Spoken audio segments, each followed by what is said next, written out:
రూపంలో ఈ కూటమి ప్రభుత్వం ద్వారా కేంద్ర ప్రభుత్వాన్ని ప్రభావితం చేసి ప్రసన్నం చేసుకుని ఏదో ఒక విధంగా బయటపడాలనే యాంగిల్లో వాళ్ళు చేస్తున్నటువంటి కుట్రే తప్ప దీంట్లో మనం చించుకోవాల్సిన అవసరం లేదు. మీరు ఇలా అంటున్నారు, గౌతమ్ గారు ఇందాక మాట అన్నారు లేదండి, చాలా గ్యాప్ ఉంది, కలిసింది కూడా ఏం లేదు, వాళ్ళిద్దరికి చాలా గ్యాప్ వచ్చింది, అసలు మాట్లాడుకోవట్లేదు, లేదా అప్పుడు తారక్ ఇష్యూలో అక్కడ ఆ ఇష్యూ అప్పటి నుంచి కూడా వీళ్ళిద్దరికి గ్యాప్ వచ్చింది, అప్పుడు చంద్రబాబు గారితో ఏదో సన్నిహితంగా మెలిగాడని ఇలా ఒక చర్చతో గ్యాప్ వారు మాట్లాడుతుంది అది.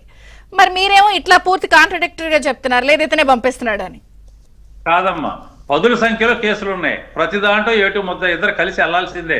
అవుననుకున్నా కాదనుకున్నా ఇద్దరు భార్యాభర్తల్లాగా కోర్టుకి వెళ్లాల్సిందే, దాంట్లో ఎటువంటి సందేహం లేదు. అది విడదీయరాని బంధం. కేసులన్నీ అయ్యే వరకు వాళ్ళకి తప్పదు, మాట్లాడుకున్నా మాట్లాడుకోకపోయినా వాయిదాకి వెళ్లాల్సిందే. ఒకే లాయరు, ఒకే ఫీజు, ఒకళ్ళే వాదిచ్చేది. ఇంక ఇంత కనపడుతుంటే మనకి వాళ్ళిద్దరు వేరని మనం అనుకుంటాం అంటే చాలా తప్పది.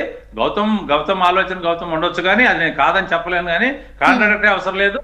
నాకున్న సమాచారం మేరకు ఖచ్చితంగా వీళ్ళు కుట్ర చేస్తున్నారు. కేంద్ర ప్రభుత్వం ద్వారా మేలు పొంది ఏదో రకంగా బయటపడాలని 1 year పాటు మాట్లాడొద్దంటే అర్థం ఏంటి? 1 year పరిష్కారం చేసుకోవాలి. రాజకీయాలకి దూరము, వ్యవసాయం చేసుకుంటాను, అసలు రామ్ నమస్కారం అన్నాడు ఆయన. వ్యవసాయం చేయడానికి ఆయనకేం తెలుసండి? ఆయన ఎక్కడ చేస్తాడండి వ్యవసాయం? చార్టెడ్ అకౌంటెంట్ వ్యవసాయం చేస్తాడా? జరిగే పని. ఇతను చేయకపోతే వ్యవసాయం ఆగిపోద్ది ఆంధ్రప్రదేశ్ లో. ఇందాక మన గౌతమ్ అన్నట్టు వేరు పురుగు లాంటి వాడు వ్యవసాయంలోకి వస్తే అది కూడా నాశనం అయిపోద్ది. విజయసాయి రెడ్డి అనే వ్యక్తిని ఎవరు రానివ్వరు. ఇంకొకటమ్మా ఖచ్చితంగా రానివ్వరు ఎవరు అని అంటున్నారు. ఆయన ప్రత్యేకించి వైఎస్ రాజశేఖర రెడ్డి గారు మూడు తరాలుగా నన్ను ప్రోత్సహించారు అని కాంగ్రెస్ ని కూడా కలిపేసుకున్నారు. అంటే భవిష్యత్తులో కాంగ్రెస్ లో కూడా వస్తే రానిస్తారా? నేను చెప్పేది ఏంటంటే, నాకెక్కడ అతను కాంగ్రెస్ పార్టీలో కనపడలా. జగన్మోహన్ రెడ్డి పార్టీ పెట్టినాక తెర మీదకి వచ్చాడు. అతను కాంగ్రెస్ వాదిగా మేము ఎప్పుడు చూడలేదు, మా దగ్గరికి ఎప్పుడు రాలా. అతనికి టీటీడీ పదవులు ఎలా ఇచ్చారని మీరు అనొచ్చు. ఎలా ఇచ్చారంటే ఒక ఆడిటర్ కోటాలో, మన ధన్యవాదాలు పెద్ద మనుషుల కోటాలో అతను వెళ్ళాడు తప్ప రాజకీయంగా అతనికి ఎటువంటి సంబంధం లేదు. కాంగ్రెస్ పార్టీకి విజయసాయి రెడ్డికి అసలు ఎటువంటి సంబంధం లేదు. దాని గురించి అసలు నిష్కర్షగా చెబుతున్నా, మీరు ఇంకొకరిని అడగాల్సిన పని లేదు. ఏది ఏమైనప్పటికీ విజయసాయి రెడ్డి జగన్మోహన్ రెడ్డిని కాపాడటానికి ఆడుతున్నటువంటి నాటకం ఇదంతా కూడా.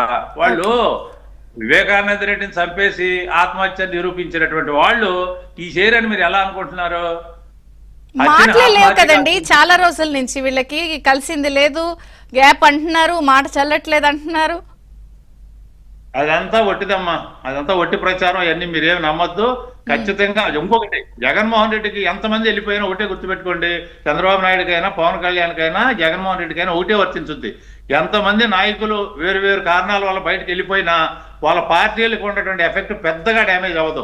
అతనికి ఉన్న 40% అతనికి ఉంటుంది, ఎవరికి ఉండేది వాళ్ళకు ఉంటుంది.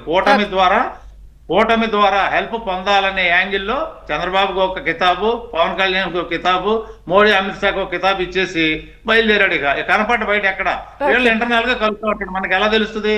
అవును, అంటే ఈ మధ్య కాలంలో అందరినీ కలుస్తుంటే అదిగో వాళ్ళకి అపాయింట్మెంట్లు ఎలా ఇస్తారని మనం కూడా అనికిన సందర్భాల్లో ఉన్నాయి. ఇన్ని అంటున్నారు మీరు. అది ఒక మాట చెప్పనా, చంద్రబాబు నాయుడు గారు 33 సార్లు వెళ్తే మోడీ గారు ఇంటర్వ్యూ ఇవ్వాలా, విజయసాయి రెడ్డికి ఇంటర్వ్యూ ఇవ్వకుండా ఒక్కసారి కూడా లేడు ఈ 10 సంవత్సరాల్లో. ఇంకా మనం అంతకంటే ఎక్కువ చెప్పాల్సిన పని లేదు.